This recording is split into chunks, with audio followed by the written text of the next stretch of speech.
Hi everybody, welcome to your Morning Minute. I'm Shawn Drotar. This is TJ Carpenter. Nate Lundy's off being a TV star on another video, one that they put on television, things like that. So whatever. He'll be back tomorrow. But we're talking about the Broncos today.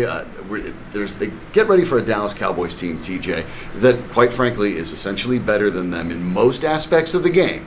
Now, not the defensive backfield, but what we saw against the Chargers, that's not going to be good enough to get it done against the Cowboys. What are you looking for the Broncos to improve first and foremost? Well, I would say, I think that passing-wise, they need to come out strong. And I know that may sound odd after the game they had against the Chargers, but Orlando Scandrick is likely out of this game with a fracture in his hand. That means you can attack the secondary more for the Dallas Cowboys. The Giants didn't really do much of that because they didn't have any opportunities to do so with Odell Beckham Jr. being out. I want to see the guys on the outside get more involved. I thought they did a good job of getting the tight ends worked into the game plan early on against the Chargers. Now get your playmakers involved because you can add some counter to that. I think that's really, really important for success against the Cowboys. Yeah, losing Beckham was such a significant problem for the Giants, and maybe it's something that the Broncos can learn from because their offensive line is problematic, just like the Giants' offensive line was problematic. Without Beckham, Manning basically had no ability to do much of anything offensively. Fortunately, the Broncos receivers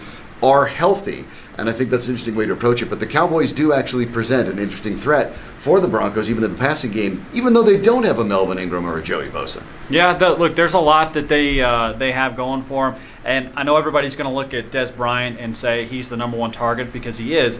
But don't forget about 700-year-old Methuselah Jason Witten, who just set the all-time record for receiving yards as a Cowboy. Don't forget about Cole Beasley, who's got excellent hands, and I know nobody really thinks of him as much of a fantasy target, but he's going to rack up yards and, more importantly, receptions. He is a first down machine for that offense, and he can very easily get lost in a skill position group that's got a lot of talent.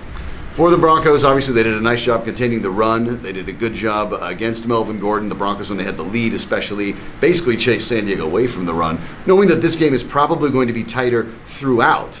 You're maybe facing a better running back in Zeke Elliott, potentially a better offensive line in Dallas. What did the Broncos have to do differently besides hopefully get a little healthier? Yeah, well, I think you pointed this out before that the Denver defense has more issues with scat backs, guys who are faster and shiftier, guys like Melvin Gordon, and are a little bit better against guys like Ezekiel Elliott. But I think his talent is too overwhelming to say that this is necessarily a good matchup for the Broncos. We know they're thin at defensive line.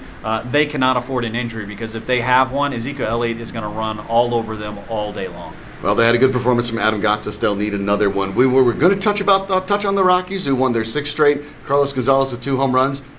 But I don't want to jinx it. They'll be there tomorrow. They play again tonight, continuing their run, hopefully, in Arizona. For TJ Carpenter, I'm Shawn Drotar. For Brian Green, but the guy holding the camera there, coming in every day, doing the yeoman's work. This has been your Morning Minute on Mile High Sports.